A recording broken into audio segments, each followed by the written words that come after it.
All right, today I'm here with Mark Upton, the Coaching Science Manager from EIS. Thanks for joining us again. Pleasure, Brian. All right, so I saw an article over the weekend titled How to Learn a New Skill Well Enough to Do It Automatically, and it was about, Mm. I think they went in and were talking actually about shooting a basketball. Um, and so it had the first sentence of the article said, learning something new is all about memory and how you use it. Hmm. Um, so, question, I'm looking at, ecological dynamics, traditional, information processing type, um, theories of motor learning, and obviously saying that everything's based on memory would fit more with the information processing. So, Mm. from a more ecological dynamics theory, does that make sense? Mm. And or, how does memory fit into that theory?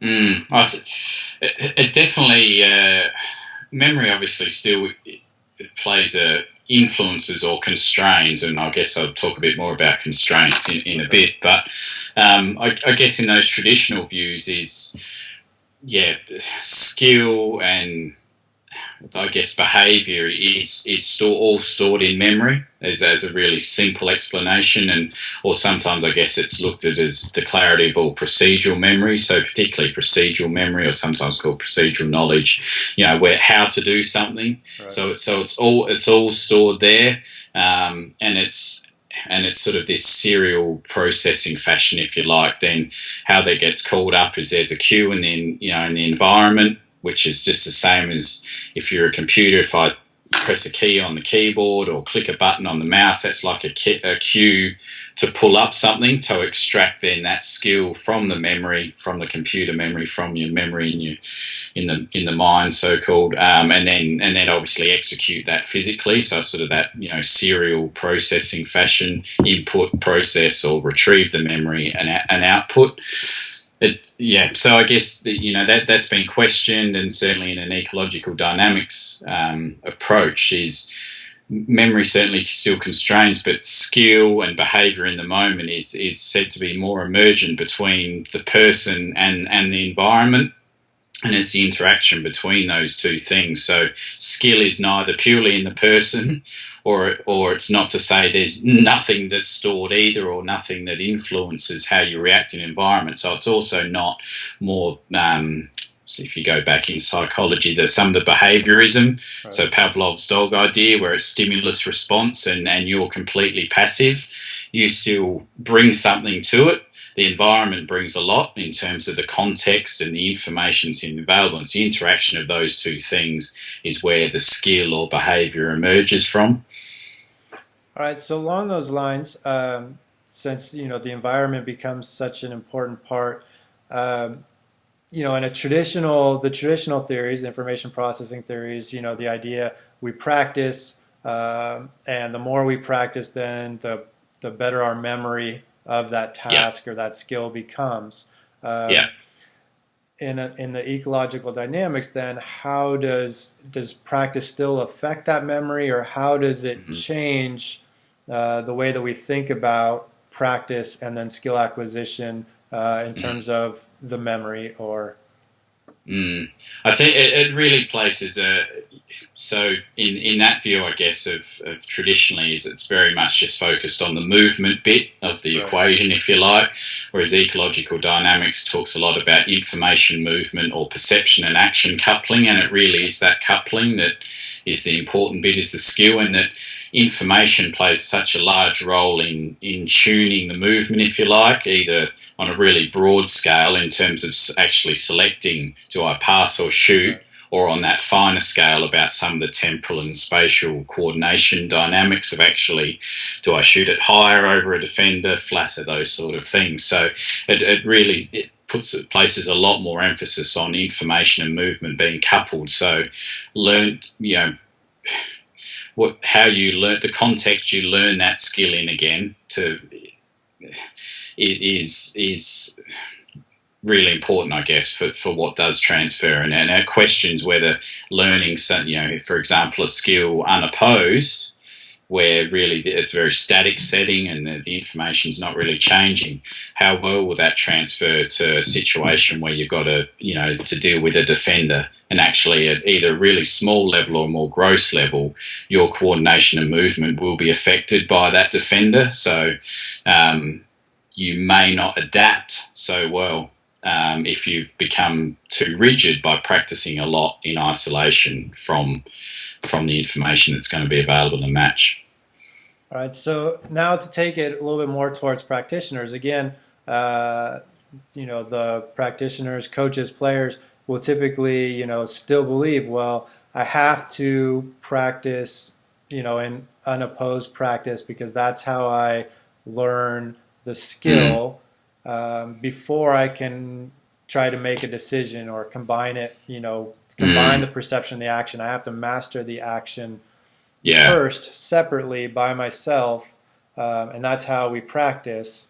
So how can we bring together the ideas that coaches and players bring with them, kind of with the new ideas of the ecological dynamics and the importance of opposed practice and context?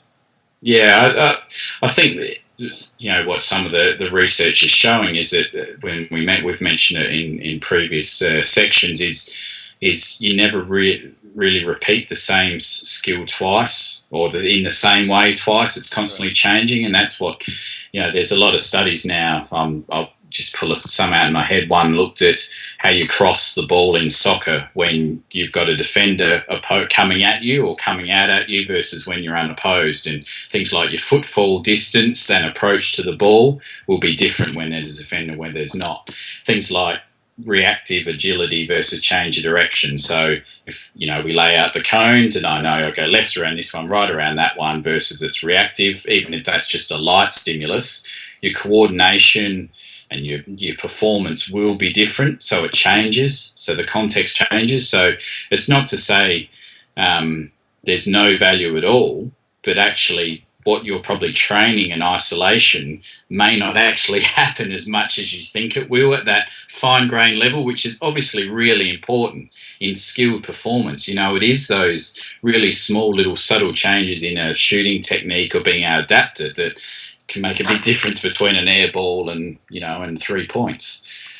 And along those lines, so I know in basketball and a little bit in soccer, there's the contention, and even in volleyball, that you can't just play the game. So if I'm trying to work on shooting, whether in soccer, maybe crossing in soccer, and shooting in basketball, or hitting in volleyball, something like that.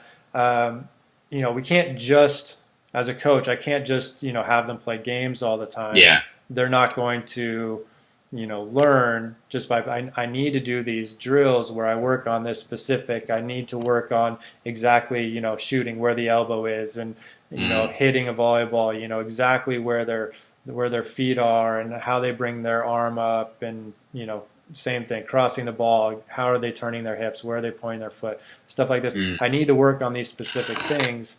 But as you're saying, those specific things change in a game. So how can we try to work on the specific things in a context without necessarily being always in a game?